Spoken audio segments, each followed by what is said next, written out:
오늘 설교 제목 한번 따라하겠습니다. 지속 가능한 해갈책 2. 2까지 하는 겁니다. 좌우에 한번 바라보시면서 하겠습니다. 지속 가능한 해갈책 2. 네, 감사합니다. 사실 서론 때는 다른 얘기보다 우크라이나 얘기를 많이 하려고 했는데 이미 우리가 또 합심 기도 때 했습니다. 저는 전문가가 아닙니다. 경제나 조금 알까? 저는 정치에 대해서 잘 모르지만 얼지 않는 부동항의 문제나 비옥한 곡창지대, 유럽의 밀 수출이나 공급을 아주 중요한 부분을 우크라이나가 맡고 있거든요. 또 서유럽에 이르는 러시아에서 가는 가스 경로를 우크라이나가 담당하고 있는 것도 있습니다. 바로 직통하는 것도 있지만 또 전략적 요충지입니다. 나토에 가입하니 많이 하는 문제, 우리는 잘 알지 못하는 정치, 경제적인 또 전략적인 문제로 지금 전쟁이 발발했습니다. 어떻게 보면 게임이 안 되는 싸움입니다. 너무 강력한 나라와 그렇지 못한 나라 사이의 싸움인데 핵을 포기하면서 도와주기를 바랐던 나라들이 전면에 나서지 못하고 있습니다. 여러 가지 이유가 있겠죠. 그러나 얼마나 목마르겠습니까? 지금 일반적인 시민들이 폭격에 의해서 죽어가고 있고 전장에서 우리의 자녀들이 죽어가고 있다고 생각해 보십시오. 그래서 우리는 어떤 당리 당략 혹은 정치적인 이권 이런 부분을 좀 제외하고 하나님 막아주십시오. 하나님 이 목마름을 좀 해갈해 주십시오. 얼마나 누가 좀 해갈해 주기를, 협상이 일어나기를 바라고 있겠습니까? 그러나 또 너무 자존심 상하게 말게 하시고 이 전쟁이 멈출 수 있도록 목마름을 해갈시켜 달라고 기도하시는 저와 여러분 되시기를 바랍니다. 계속해서 그런 목마름에 대한 얘기를 좀 하고 있습니다. 여러분, 한 남자를 만났습니다. 이야, 이 남자 잘만 이용하면 물 좀 얻어먹겠네 하는 생각을 했습니다. 가축도 먹이고 농업영수건, 식수건 간에 물이 많이 필요한 그런 시대, 그런 나라에 살고 있었습니다. 여자는 이제 야, 내가 이 남자 덕택에 물 부자 되겠네 하는 생각에 꿈에 부풀었을지도 모르겠습니다. 이 남자는 자꾸만 나한테 새로운 우물을 쓰게 해주려고 하는 것 같습니다. 내가 처음부터 원했던 것도 아닌데 이 남자는 잘 터져 나오는 생수 한 군데를, 그런 우물 한 군데를 발견했나 봅니다. 예수님과 얘기 나누던 사마리아 여인이 이런 생각 안 했겠습니까? 예수님께서 생수를 자꾸 준다고 하십니다. 그래, 나한테 생수를 많이 줘가지고 다시는 물 들어오지 않아도 되게 해달라고 얘기했습니다. 사실 예수님이 생수 준다는 게 우리가 마시는 그 물 얘기한 거 아니거든요. 성령님 보내준다는 겁니다. 마시는 물과는 비교가 안 되는 영원한 샘물, 영원토록 우리에게 솟아나는 그런 샘물, 인생을 씻어줄 샘물, 성령님 보내준다는 얘기인데 이 여자는 진짜 떠서 마시는 물 얘기합니다. 제주 삼다수 뭐 이런 거. 답답하죠. 근데 여러분, 중대한 변화가 생겼습니다. 뭡니까? 요구한다는 겁니다. 예수님께. 저는 지가 물 좀 갖고 있으니까 내가 예수님한테 물을 떠드리면 떠드렸지 내가 예수님한테 받을 거는 없다고 생각했던 여자입니다. 조금 전만 해도 예수님 우습게 알았습니다. 피곤한 여행자, 물 구걸하는 남자, 이상한 이방인 이렇게 생각했습니다. 근데 지금은 예수님께 요청하고 있는 겁니다. 물 달랍니다. 이제 그런 물이 있으면 저한테 주십시오. 영원히 목마르지 않고 영원토록 우리 속에서 솟아나는 그 샘물 당신에게 있으면 나한테 좀 줘보십시오라고 얘기하는 데까지 온 겁니다. 중대한 변화입니다. 옳다거나 이제부터 시작이다라고 생각하신 것 같습니다. 예수님은 다음 얘기를 단도직입적으로 꺼내십니다. 16절에 보시면 여자여 남편 데리고 오라고 합니다. 예수님은 딱 알고 계셨습니다. 이 여자는 남편 문제 오픈해야 삽니다. 그래서 오늘 제가 첫째로 전하려고 하는 대지는 뭔가 하면 한번 따라합시다. 오픈이 능력이다. 오픈이 출발이다. 드러내는 것, 오픈하는 것 말입니다. 한 번 더 따라합시다. 오픈이 능력이다. 예수님은 딱 알고 있었습니다. 이 여자는 남자 문제 오픈하지 않으면 목마름을 풀어줄 수 없다는 것을 알고 계셨습니다. 남편 문제, 남자 문제부터 너는 오픈해야 돼라고 말씀하신 것입니다. 여인아, 너의 목마름은 그 어그러진 남편 문제에서 나오고 있다. 그러니까 다 생략하고 네 남편 데리고 오라고 말씀하신 것입니다. 예수님은 진짜 줄시려고 하는 것입니다. 인생의 목마름을 통째로 해결할 수 있는 그 해갈책을 우리의 목마름을 통째로 해결할 수 있는 진짜 솟아나는 그 생수, 샘물을 주고 싶어 하십니다. 그런데 여러분, 받아야 되는 사람에게 진짜 더럽고 무거운 돌뚜껑이 덮여 있습니다. 생수를 퍼부어 줄 수도 없고 샘물이 흘러 올라와도 그 뚜껑이 막아버립니다. 더럽게 오염되어 버립니다. 그러니까 생수를 아무리 퍼부어주고 아무리 생수가 솟아나게 해도 이 남자 문제, 이 돌뚜껑 오픈하지 않으면 생수 안 터져 나옵니다. 생수 받아 마실 수 없습니다. 남편 문제가 돌뚜껑처럼 무겁게 덮고 있습니다. 남편 문제가 계속 더러움과 죄와 상처와 아픔을 일으키고 있는 것입니다. 이 여인의 목마름은 정말 남편 문제로부터 왔습니다.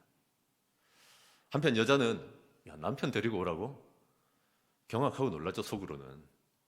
갑자기 남편 데리고 오라고 그러니까 소스라치게 놀랐지만 아주 침착하게, 야, 참 고약한 요구를 한다, 초면에. 이거 실례 아닙니까? 남의 프라이버시인데. 네가 내 사연을 어떻게 알겠어? 라고 생각하고는 대충 들러댑니다. 나는 남편 없습니다. 그런데 예수님은 법정에서 증거를 딱 쥐고 있는 검사처럼 조목조목 얘기하십니다. 욕도 안 하십니다. 저 같으면 야, 이 여자야 하고 뭐 난리를 치겠는데, 여자여, 당신이 옳다. 당신 말한 것이 참되다. 왜냐하면 당신 남편이 이미 5이나 있었고 지금 있는 사람 법적인 남편 아니잖아 라고 말씀하십니다. 그러니까 당신 말이 맞기는 하다는 것입니다. 남편은 없겠지. 이번엔 여자가 경악하는 정도가 아니라 진짜 절도하고 까무라칠 겁니다. 예수님은 숨기려고 드는 이 여자의 문제, 이 여인의 문제를 완전히 오픈해버리고 완전 폭로해버립니다. 창피 주려고 하는 거 아닙니다. 염려하지 마십시오. 살려야 되니까. 진짜 생수를 주고 싶으니까. 영원토록 솟아나는, 다시는 목마르지 않을 그런 생수를 주고 싶은데, 여러분, 지금까지는 속이고 숨기고 아닌 척하고 살아왔지만 그러면 안 된다고 폭로시키고 있는 것입니다.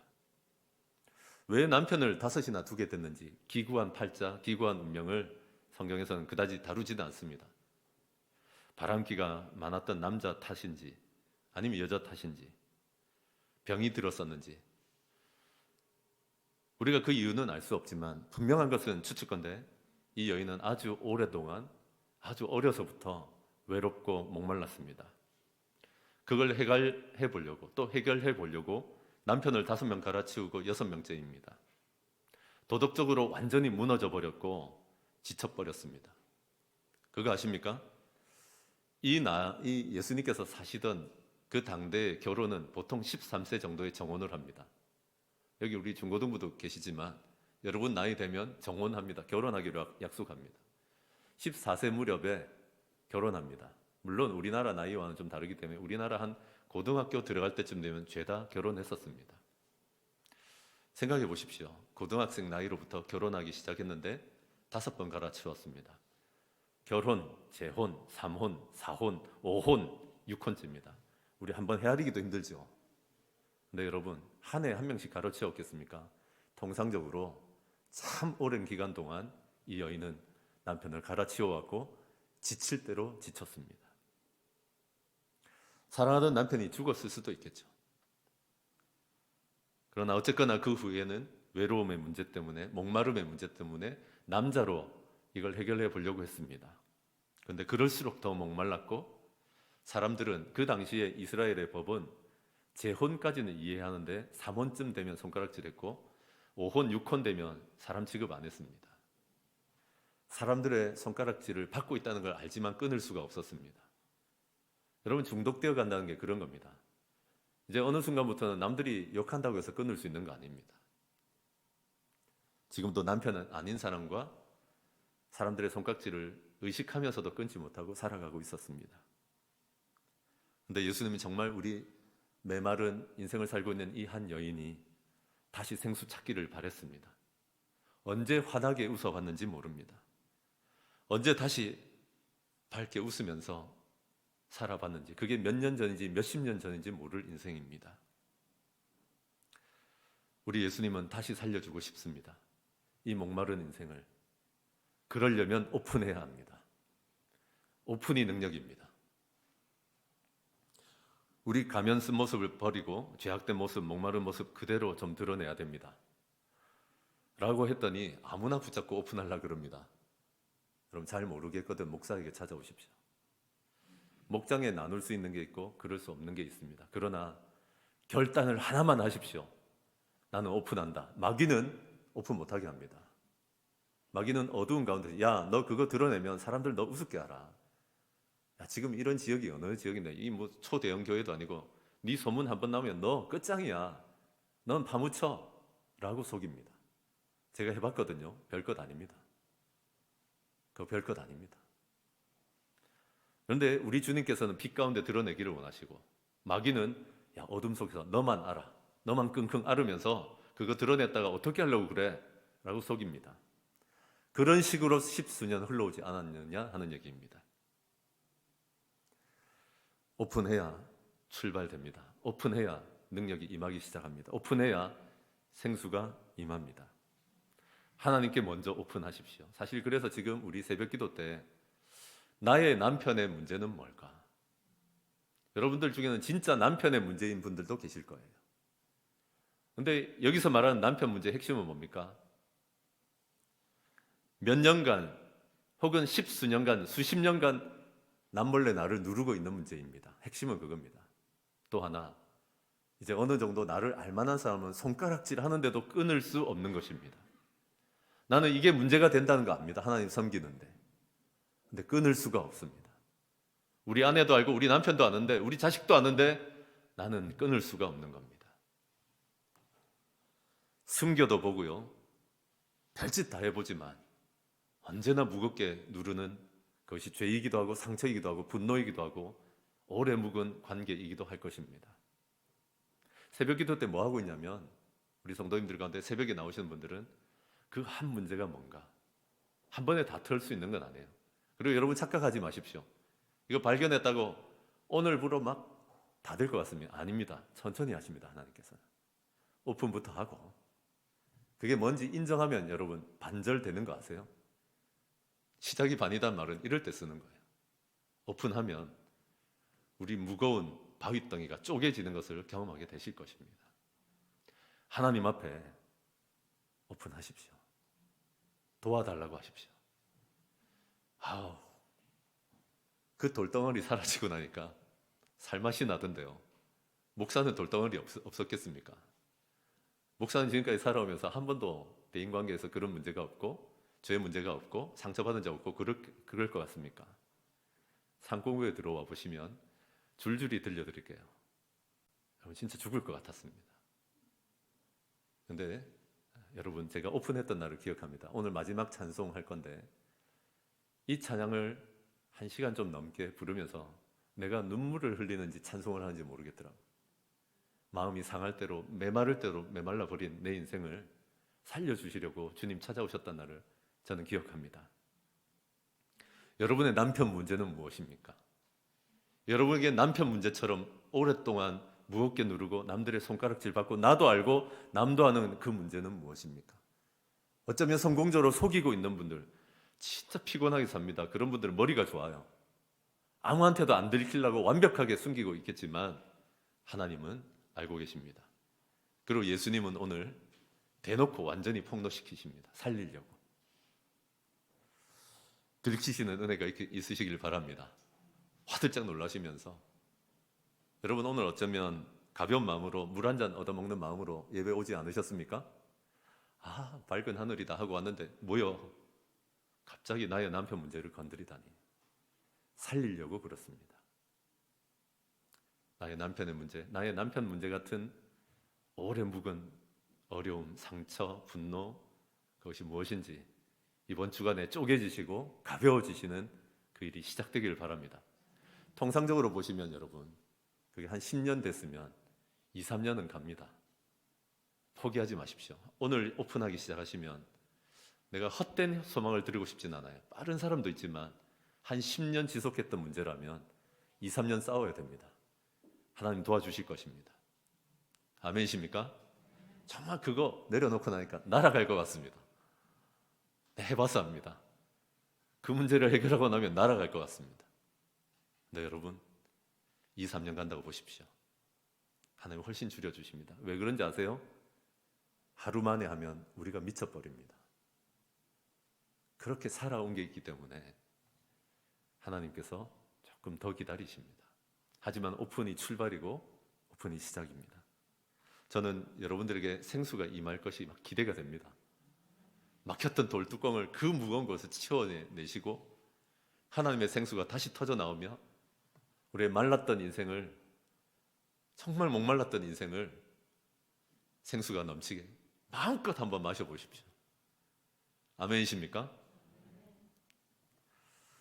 그래서 여러분, 오픈이 능력이고 오픈이 출발입니다. 둘째로 한번 따라 하실 것은 뭔가 하면 예배는 장소 문제가 아닙니다. 한번 따라 하겠습니다. 예배는 장소 문제가 아닙니다. 20절에서 22절을 여러분의 목소리로 다 같이 좀 읽어주십시오. 20절에서 22절입니다. 시작.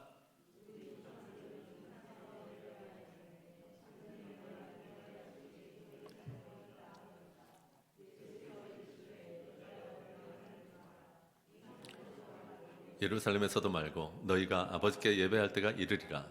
너희는 알지 못하는 것을 예배하고 우리는 아는 것을 예배하노니 이는 구원이 유대인에게서 남이라. 아멘.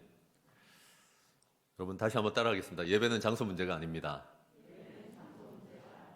앞뒤로도 한번 보시면서 하실까요? 아이고 허리야. 예배는 장소 문제가 아닙니다. 네, 감사합니다. 가끔 교회를 오래 다니신 분들은 아실 겁니다. 성막이라고 들어보셨을 것입니다. 거룩한 천막이라는 뜻입니다. 예수님이 오시기 전에 예배 어떻게 했어야 되는지 하나님께서 직접 가르쳐 주시려고 출애굽기는 모세 얘기가 핵심이 아니고 사실은 더 많은 분량이 성막에 관련돼 있습니다. 하나님 어떻게 만나고 제사해야 되는지 예배해야 되는지 예수님 오시기 전에 말입니다. 그거 가르쳐 주시려고 설계도 그리고 그걸 어떻게 실행해야 되는지를 가르쳐 주신 게 성막에 관한 말씀드립니다. 그래서 예배, 오늘날의 예배에도 많은 통찰력을 주죠. 근데 뭐 이런 건 그림 언어이기 때문에 출애굽기를 읽다가 한 25장쯤부터 이 성막에 관한 얘기가 나오면 머리가 아픕니다. 그림인데 건축을 잘 알지 못하는 사람들이 그 글을 읽으면서 성막을 다 꿰뚫는다는 건 진짜 어렵습니다. 그러니까 오늘 다 이해하려 하지 말고 오늘은 요한복음이지 출애굽기 아니잖아요. 제 얘기만 좀 들어보십시오. 우리나라에 몇 군데가 더 있었는데 잘 안 되는 곳은 망하기도 하고 없어지기도 했습니다. 뭔가 하면 성막 체험할 수 있는 곳이 있습니다. 성막은 크기가 축구장 반만합니다. 작지 않습니다. 그리고 돈도 꽤 듭니다. 모형으로 만들고 뭐 실제 순금으로 만들어야 될 게 있는데 그게 없으니까 금칠을 해도 돈 많이 듭니다. 그래서 지금은 평택에 광은 기도원이라고 하는 곳에 2층에 가보시면 성막 체험하는 곳이 있고 충북 괴산에 가보시면 자갈밭 위에 실제로는 광야니까 이렇게 모래 위에다가 사막 위에다가 해놓는 게 맞거든요. 아무튼 평택에 가시면 건물 안에 2층 안에 들어있고요. 충북 괴산에 가시면 바깥에 놓여져 있습니다. 그래서 어디 관광 가려고만 하지 마시고 애들 손잡고 여기 한번 보여만 주십시오. 가셔서 이제 시간을 잘 맞춰서 가시면 거기서 실제로 예배하는 것처럼 신용도 해주시고, 아니 신용이 아니라 실제로도 좀 보여주시기도 하고 그렇습니다. 그렇다고 뭐 짐승을 잡고 막 이러지는 않습니다. 저는 목회자니까 실제로 짐승을 잡는 그런 장면을 보긴 했습니다. 양들에게 이렇게 양들은 찌르면 소리를 잘 안 내더라고요. 그게 좀 제가 충격이었어요. 어린 양이 죽어간다는 게 그런 거예요. 제가 하고 싶은 얘기 뭔가 하면 처음 이렇게 성막을 체험하러 가보면 깜짝 놀라는 게 뭔가 하면 성막은 바깥에 포장으로 천으로 다 둘러놨거든요. 안에 못 보게. 실제로 체육만 크기만 합니다. 체육만이 키가 2m 20으로 알고 있는데 딱 성막의 맨 바깥 천막이 2m 20입니다. 여러분 점프해도 잘 안 보일걸요. 웬만큼 점프 잘하는 사람 아니면 들어오지 않은 사람은 안에서 무슨 일이 일어난지 잘 모릅니다. 그리고 문이 진짜 넓습니다. 누구라도 마음 먹으면 들어오라는 얘기입니다. 들어가잖아요. 들어가면 오른편에 짐승들이 꽉꽉 소리를 지르고 있습니다. 제사 드리기 위해서 그 당대에 예배를 드리기 위해서는 각자의 분량에 사는 것에 맞는 제물들을 가지고 왔었습니다. 소나 양이나 비둘기를 갖고 온 사람도 있습니다. 되게 못 살면 비둘기 갖고 왔었습니다. 와서 각을 뜨고 피를 다 쏟게 만드는 것은 자기 몫입니다. 그런데 그렇게 하기 전에 소나 양의 머리 위에, 참 좀 죄송한 얘기지만 머리 위에 손을 얹고 죄의 전가를 합니다. 나는 이런 죄가 심각하게 있고 이 죄를 용서받기 위해서 이 짐승을 대신 바칩니다라고, 이 짐승이 나를 대신해서 죽습니다라고 기도합니다. 그러면 제사장이 그 피의 일부를 받거나 고기의 일부를 받아다가 번제단에서 태우고, 또 제사장 중에 일부만 성소로 들어가서 말씀과 성령의 조명하심을 받습니다. 기도하기도 하고, 대제사장이 1년에 한 번 정도만 하나님을 진짜 대면하는데 만나러 들어갑니다. 꼭 가보십시오. 가보시면 훨씬 제가 얘기하는 것보다 이해가 잘 되실 겁니다. 그래서 여러분, 제가 드리고 싶은 얘기는 뭔가 하면, 이 여인이 우리 이럴 때 있죠. 여러분, 자식 얘기 너무 부끄럽고 하기 싫으면 누가 자식 얘기하면 화제를 전환하고 싶잖아요. 내가 너무너무 가난하면 돈 얘기 자꾸 하면 싫잖아요. 그것처럼 이 여인이 갑자기 예배로 옮겨왔다고, 그래서 화제 전환을 하고 내가 더 이상 남편 얘기를 안 하고 싶어서라고 생각하시는 분들이 있는데 아닙니다. 이 여인은 이미 예수님, 예수라고는 하지 않지만 당신은 선지자고 내 문제를 잘 아십니다 라고 얘기합니다. 그런 다음에 예배 문제를 왜 얘기할까요? 오늘날 우리는 너무 찬양이나 말씀 중심의 예배를 하다 보니까 가끔 놓칠 때가 있는데, 이 당시의 예배는 죄를 발견한 사람, 죄가 오픈된 사람은 죄를 처리하고 싶으면 어디로 가야 됩니까? 예배하는 곳으로 가야 되거든요. 자연스럽게 지금 예배에 대한 관심을 보이고 있는 겁니다. 당신 선지자니까? 라고 뭐라고 질문하는가 하면, 어디에서 예배해야만 내 죄가 씻기고 해결될 수 있는지를 물어보는 겁니다. 장소에 대한 질문을 합니다. 사마리아인들은 그리심산이라고 하는 이 산에서 예배했었는데, 우리 무시하는 당신들은, 유대인들은 예루살렘에서 예배하잖아요. 여기서 하는 게 맞습니까? 이때까지 첨예하게 싸워왔는데, 아니면 당신들이 맞습니까? 나 거기 가서 예배하고 제사를 드리면 내가 살겠습니까? 거기 가면 내 죄를 용서받고 내가 생수를 얻을 수 있는 겁니까? 라고 묻는 겁니다. 근데 여러분, 장소를 묻는 여인에게 예수님은 뭐라고 대답하십니까? 지금은 십자가 부활을 다 얘기해 줄 수는 없지만 때가 이를 것이다. 시간에 대한 얘기를 합니다. 더 중요한 얘기합니다. 아버지께 예배할 때가 온다. 아버지께 예배해야 된다라는 얘기를 합니다. 장소를 물으면 어디라고 장소를 얘기해 줘야죠. 이마트 어디 있습니까? 라고 물으면 이마트가 어디 있다 말을 해줘야지. 예수님은 그렇게 해결되는 게 아니라는 걸 아셨습니다. 장소의 문제가 아니라 때가 이를 것인데, 예수님이 십자가를 지고 죽으시고 부활한 다음에는 아버지께 예배할 때가 이를 것이다. 아버지께 예배해야 된다라고 대상에 대해서 얘기합니다. 어디서 예배를 해야만 용서받는지 묻는 사람에게, 어디서 예배해야만 새로운 인생을 다시 진짜 살 수 있는지 묻는 사람에게 장소 아니라 진지하게 아버지께 예배해야 한다라고 말하고 있는 것입니다. 사마리아 여자는 특별한 장소, 특별한 의식만을 원했습니다. 그러나 십자가 부활이 일어나고 나서는 예수님은 아버지께 예배해야 된다고 하는 것입니다. 오늘날 우리들도 특별한 장소에서 특별한 의식을 통해서 뭔가 맛보기를 원할 때가 많습니다. 자칫하면 그래서 진정한 아버지와의 만남은 없고, 하나님 아버지와의 만남은 없고, 일방적인 얘기만 듣다가 혹은 노래만 하다가 기도를 즐기다가 남들 기도하는 걸 듣다가 가버리는 때가 많습니다. 교회들도 이걸 알아서인지 경쟁하다시피, 다 부정적으로 말하는 건 아닙니다만은 신령한 분위기를 만들기 위해서 교회들도 앞다투어서 고가의 장비를 드리고 악기를 사드립니다. 제가 사역하던 교회는 겨우 1000명 넘어가는데 영상과 음향 장비만 2006년 당시에 20억이 넘게 썼습니다. 아유, 내 같으면 그 교회 하나 짓겠더만. 이게 감동이 다르다는 거예요. 들어보라는 거예요. 맞아요, 다르더만요. 찬양팀 나가는데 싱어들이 항상 방송팀에서 하는 얘기 뭔지 압니까? 싱어들 조심하세요. 오늘 들고 나간 마이크만 1000만 원이 넘는다는 거예요. 개당 100만 원 넘는 거니까. 우리 교회 마이크 얼마 하는지 알라고 하지 마십시오. 할렐루야. 이렇게 찬양팀에 대규모 투자를 하고 장비와 고가의 악기를 드리는 이유가 뭡니까? 목회자들도 평소에 쓰지 않는 거룩한 음성을 쓸 때도 있습니다. 할렐루야. 거룩한 분위기를 만들고 싶어 하는 건 압니다. 아예 반대로 뛰는 교회들도 있습니다. 정적인 분위기를 원하는 성도들이 많구나. 요새 지쳐있는 사람들 많으니까. 그래서 교회 안에 내부 자재들을 굉장히 거룩하고 엄숙한 분위기로 만들고 고풍스럽게 만들고 오르간을 놓고 굳이 오르간 진짜 맞추기 쉽지 않은데 찬양팀이 그런 방향을 왜 만듭니까? 그런 분위기 왜 만듭니까?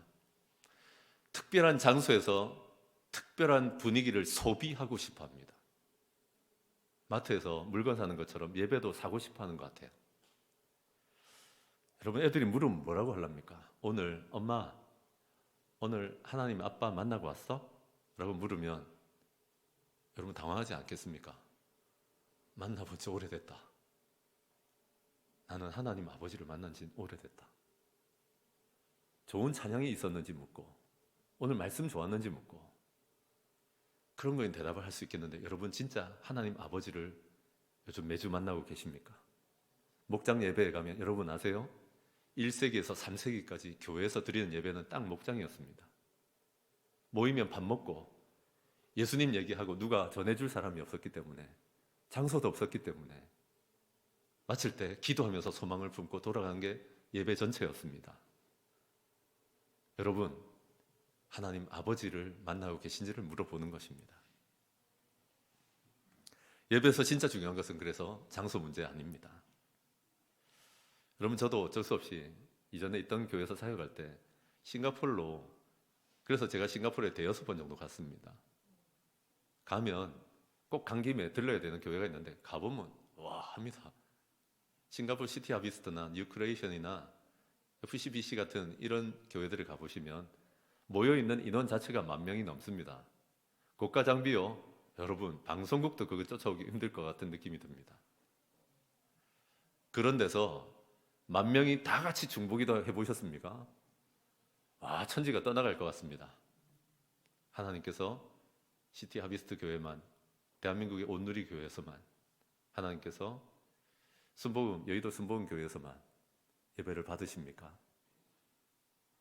근데 우리는 여러분 너무 장소에 연연하고 장소를 어떻게 바꾸려고는 하지만 하나님 만나지 못하고 있을 때가 많습니다. 예배는 장소 문제가 결코 아닙니다. 어저께 참 슬픈 소식이 하나 있었습니다. 우리나라 대표적 지성입니다. 대단한 지성인입니다. 문화부 초대 장관을 지냈던 고 이어령 교수 말입니다. 암 투병 끝에 어제 2월 26일에 소천하셨습니다. 근데 우리한테는 뭘로 또 유명한가 하면 70세 무렵에 이분이 버트란트 러셀처럼 한국의 버트란트 러셀이었습니다. 개신교를 얼마나 핍박하고 우리 무식하게 보고 우리를 어렵게 만들었던 지성인인지 모릅니다.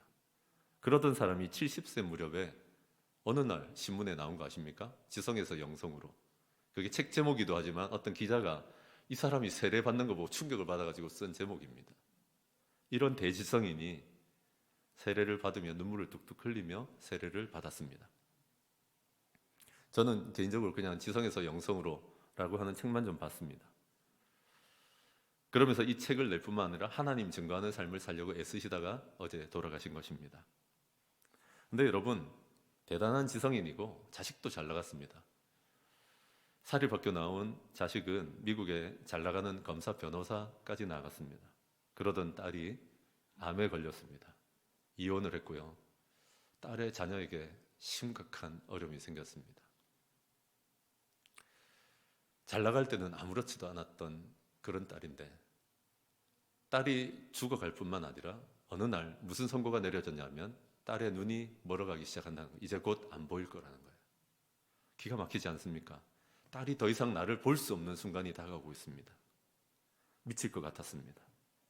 딸만 보면 눈물이 맺혔습니다. 지성의 무너짐입니다. 지금까지는 지성으로 버티고 살아왔는데 눈물이라는 것이 생기기 시작했습니다. 그리고 미국에 갔을 때 딸이 소원이 있는데 아빠라고 하면서 눈이 멀어가는 딸이 아빠하고 손잡고 교회 가는 거예요 라고 하는 거예요. 그래 그거 못 해주겠냐 싶어서 갔더니 자그마한 교회야. 뭐 이래? 라고 하는 자그마한 교회에서 사람들이 손을 잡고 찬송하는 거예요. 우리도 다음에 이거 한번 해봐야 되겠어요. 오미크론 끝나고 나면, 코로나 끝나면.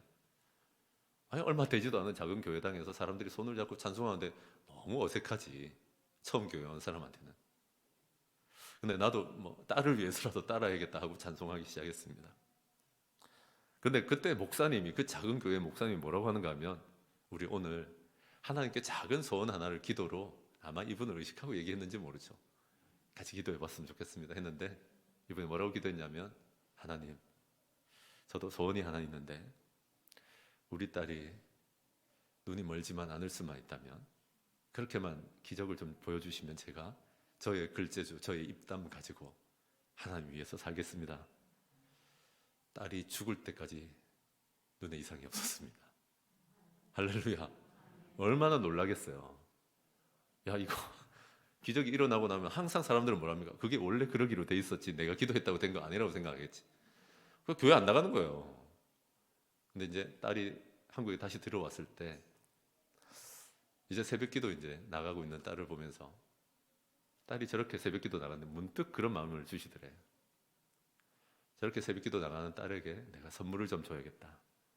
나 세례 받으면 저렇게 좋아하는 딸에게 나 세례 받는다고 한번 말해야겠다. 그리고 약속도 지켜야지, 하나님께 한 약속. 그리고는 세례 받을 때 그렇게 눈물 흘렸던 겁니다. 저는 이분이 예수님에 대해서 변증하고 증거하는 어떤 책보다, 제가 요건 다 읽지 않았습니다. 기사로만 봤습니다. 굿나잇 키스라고 하는 대목이 들어가 있는 제목의 책을 하나 쓰신 걸로 아는데, 딸이 좀 솔직하게 오픈을 했더라고요. 뭔가 하면 아빠는 대지성인이고 교수고 그리고 신문 논설 주간이고 뭐 이런 대단한 사람인데, 또 정치적으로도 대단한 사람인데, 아빠하고 서재에 찾아가면 손사래를 치고 나 바쁘니까 오지 말라고 그러고, 퇴근해서 들어올 때 아빠한테 안기려고 하면 밥 좀 먹자, 좀 떨어져라 라고 말하던 아빠. 어느 날은 잠옷을 엄마가 사줘가지고 너무 예뻐가지고 아빠한테 자랑하려고 갔더니 그저 냉정하고 식상한 반응만 보여주던 그런 아빠가 너무 싫었다라고 얘기하더라고요.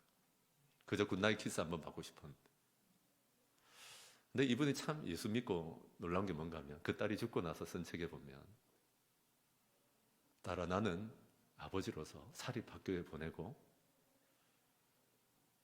너에게 더 좋은 차를 태워주는 것이 아버지의 몫인 줄 알았어. 너에게 굿나잇 키스를 해주고 너의 잠옷이 예쁘구나라고 안아주는 것이 네가 얼마나 그것을 원했는지 몰랐어. 지금이라도 딸아, 내가 너를 다시 한 번만 안아줄 수만 있다면, 내가 너의 뺨에 굿나잇 키스를 해줄 수만 있다면. 이런 글을 쓴 걸 보고 저는 오히려 기독교 변증을 한 것보다 더 많은 감동을 받았습니다. 너무 이 책 얘기를 많이 했는데, 여러분, 훗날 세례는 큰 교회에서 받은 걸로 압니다. 대단한 목사님이 집례하시는 그런 세례로 압니다. 나 이분이 개인적으로 하나님을 만난 곳은 그 작은 교회당입니다. 저는 우리 교회가 그런 작은 교회당이었으면 좋겠습니다. 예배는 장소 문제가 아닙니다. 거룩한 분위기의 문제 있으면 좋습니다. 그거 아세요? 우리 코로나 잘 대비하려고 한 칸 크게 당겼습니다. 장로님들과 의논하면서. 공적인 거리가 5m를 넘어가면, 3m에서 5m 넘어가면 굉장히 멀게 느껴집니다. 근데 오늘 우리 장로님 맨 앞에 앉으셨는데 여러분들도 모르게 굉장히 가까이 느껴지는 거 아세요? 근데 이런 분위기가 사람에게 변화를 주는 건 결코 아닙니다. 작은 예배당이라도 좋습니다. 초라한 목장 예배라도 좋습니다. 그곳에서 장소가 아니라, 분위기가 아니라 하나님 아빠를 만나시는 저와 여러분 되시기를 바랍니다. 아멘이십니까? 우리 셋째로 한번 따라합시다. 참된 예배가 해갈책이다. 한 번 더 합니다. 참된 예배가 해갈책이다. 23절, 24절을 크게 한번 읽어주십시오. 마음을 맞추어서. 23절, 24절입니다. 시작. 다시 하겠습니다. 크게 읽어달라고 했는데 똑같이 하면 어떻게 합니까? 시작.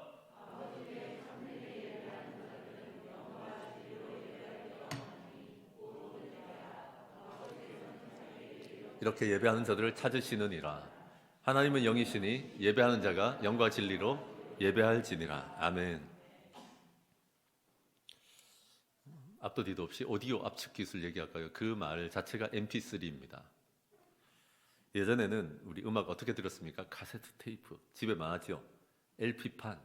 집에 무슨 재산처럼 끼워놨었죠. 저도 이문세 LP판, 조화문의 카세트 테이프. 뭐 모르시면 어쩔 수 없고 그런 거 많이 들었었습니다. 그런데 이런 오디오 압축 기술이 생기면서 MP3가 생기면서 오늘날은 PC로 스마트폰으로 물론 거기 저장 안 하고도 많이 듣습니다만은 노래를 듣습니다. 제 친구 하나는 평생 들어도 못 들을 만큼 그런 용량으로 음악을 가지고 있는데 달랑 책 몇 개 크기밖에 안 됩니다. 예전 같으면 집마다 이사할 때 카세트 테이프도 엄청 많고 LP판도 많고 막 이럴 때 있었거든요. 요즘 그거 촌스러운 겁니다. MP3로 물론 취미 삼아 갖고 계신 분 계시겠지만 MP3로 파일로 보관하신 분이 대반입니다. 그런데 여러분 MP3를 들을 수 있는 기계 있잖아요. 최초로 만든 것은 대한민국입니다. 세한 미디어에서 개발했다가 요거 돈 안 되는 줄 알고 미국에 팔아넘겼다가 쫄딱 망한 겁니다. 그 회사가 망했다기보다는 대박 날 수 있었는데 그 기술이 팔린 것입니다. 저도 2005년쯤에 드디어 이 MP3 플레이어를 하나 샀습니다. 신학대학원 다니고 있었는데 오고 가는 길이 부산에서부터 용인까지 와야 되니까 멀잖아요. 아내가 사줬습니다.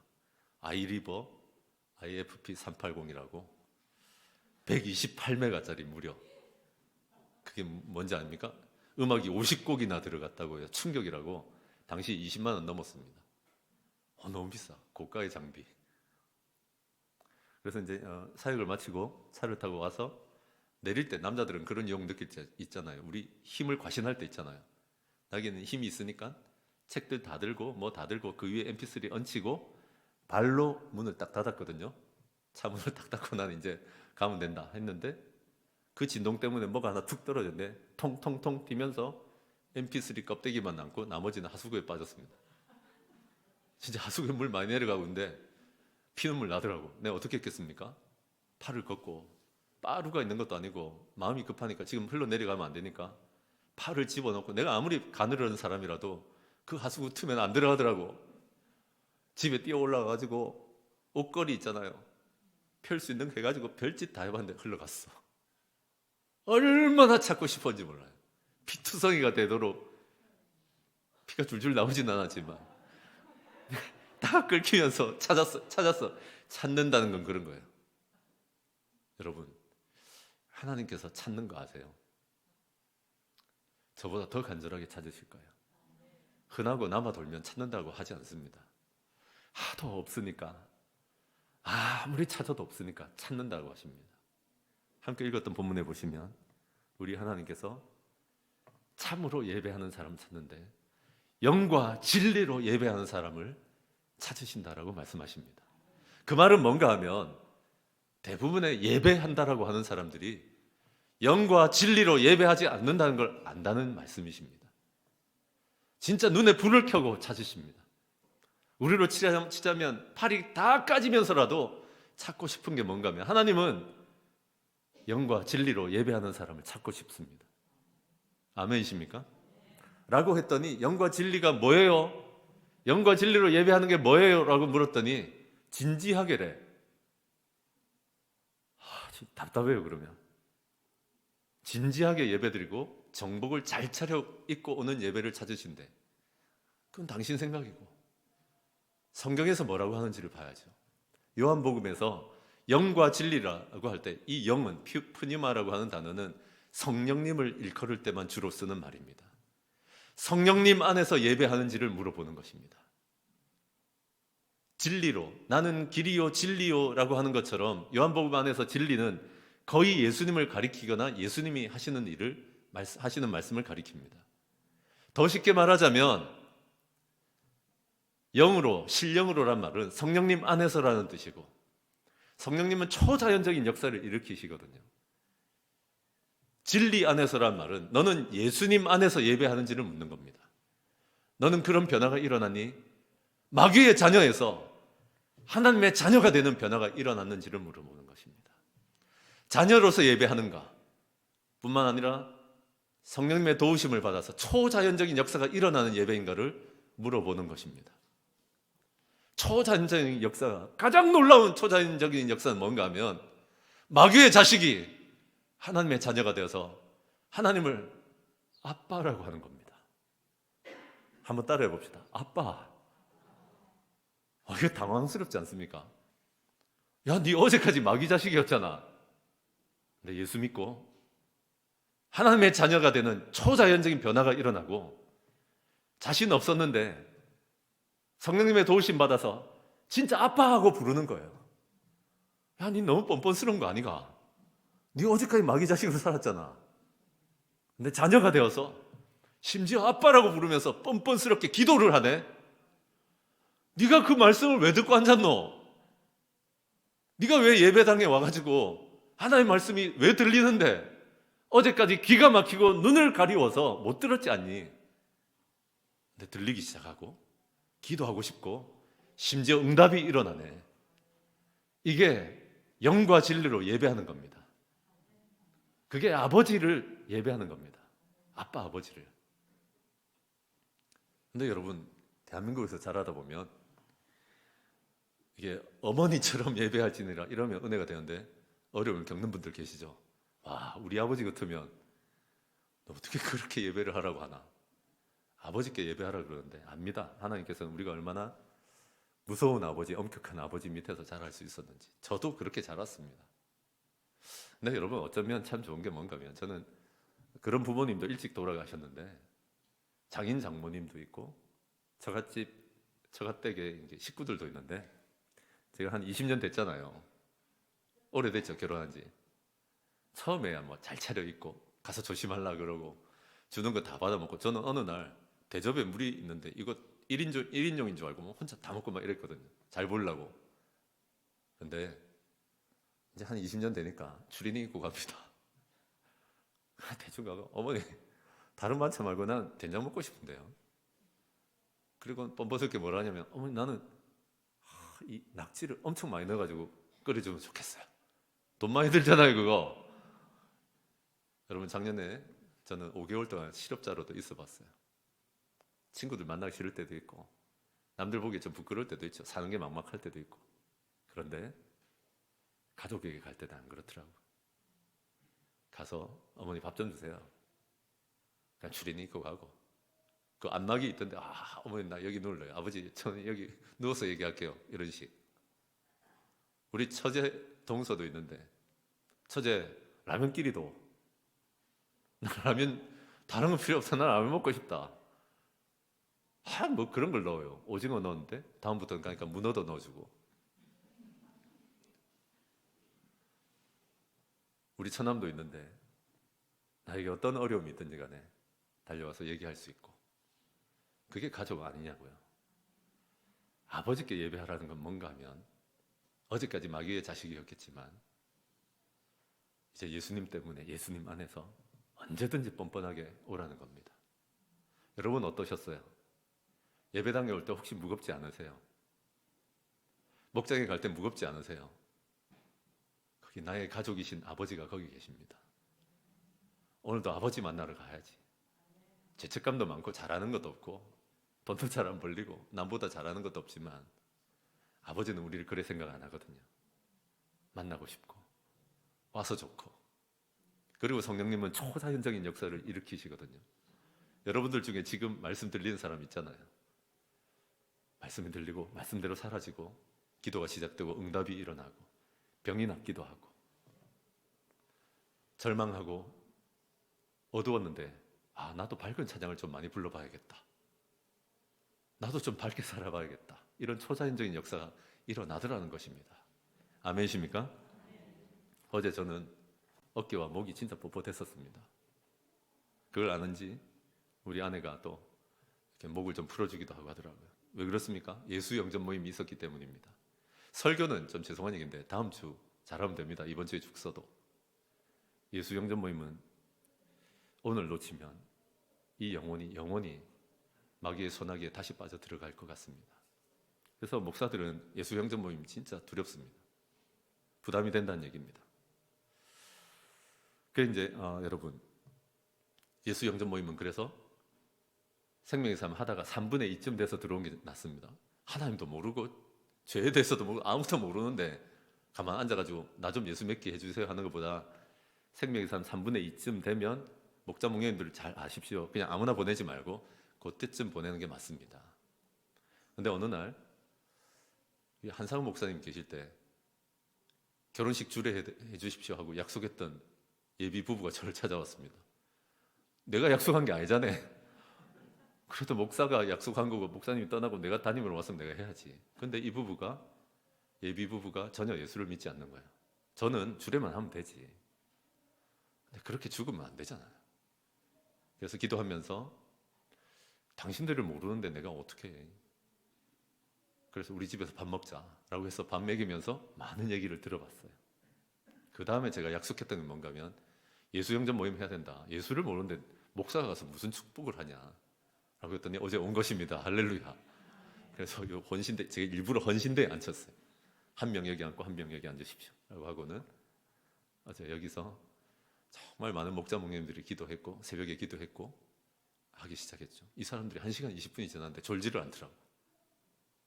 그러면서 여러분, 하나님이 얼마나 우리에게 영생을 주고 싶고 천국을 주고 싶고 이 땅 위에서도 천국 같은 인생을 주고 싶으신지, 그런데 우리의 죄의 문제는 뭔지, 우리의 문제는 뭔지 조목조목 따져 들어가다 맨 끝에 손을 들고 교회 나오는 건 되게 두렵다고 하길래 예수님은 다 믿어지는데 그래서 그럼 목장 가세요. 나 지금부터 목장 소개시켜줄게 라고 얘기했는데 좀 싫은데 싫다는 말은 못 하더라고. 왜냐하면 교회는 좀 부담된다 하는데 내가 목장 얘기를 하는데 그것까지 싫다 그러면 나 주례 안 가요 라고 얘기하면 좀 그렇잖아.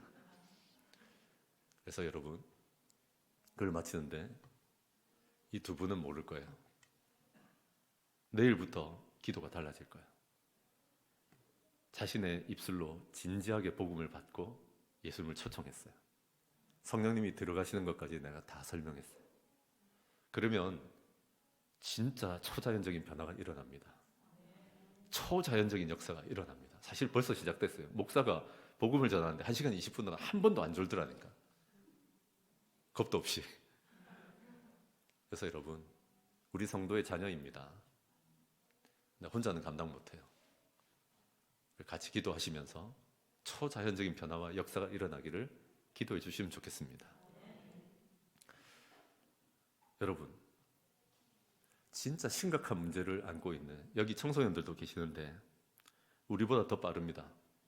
성중독의 문제나 관계의 문제나 학교에 복학하는 문제나 아니면 다시 한 계단 더 올라가서 진급하는 문제나 어린아이부터 노인들에 이르기까지 누구나 여러분 무겁게 짓누르는 문제 갖고 있습니다. 한 번에 해결하려고는 하지 마십시오. 그러나 오픈을 시작하십시오. 저는 그런 분들 본 적 있습니다. 치유받으려고 몇 년 동안 계속 그것만 쫓아다니는데 그런다고 치유되는 게 아닙니다. 어느 정도 오픈을 하고 목장에서 나누면서 예배에서 아버지를 만나면 놀라운 치유가 일어납니다. 그래서 여러분, 말씀 정리하겠습니다. 오픈이 능력입니다. 오픈이 출발점입니다. 이거 너무 세다 싶으면 저한테 먼저 얘기하십시오. 아무나 붙들고 오픈하지는 말고 오픈이 되어야 됩니다. 하나님께 가장 먼저 오픈하는 한 주 되시길 바랍니다. 둘째로 여러분, 예배는 장소 문제 아닙니다. 대상의 문제입니다. 하나님을 아빠로 만나는 겁니다. 마지막으로 참된 예배가 해갈책인데 예수님이 도와주실 수 있습니다. 성령님이 도와주실 수 있습니다. 그래서 생명의 삶에 들어오십시오. 근데 옆에서 강요하지 마십시오. 그런 사람 들어와 봐야 변화 잘 안 일어납니다. 생명의 삶이라고 하는 성경부에 들어오시면 우리 예수님께서 초자연적인 변화, 성령님께서 초자연적인 역사를 일으키실 줄로 믿습니다. 아멘이십니까? 네.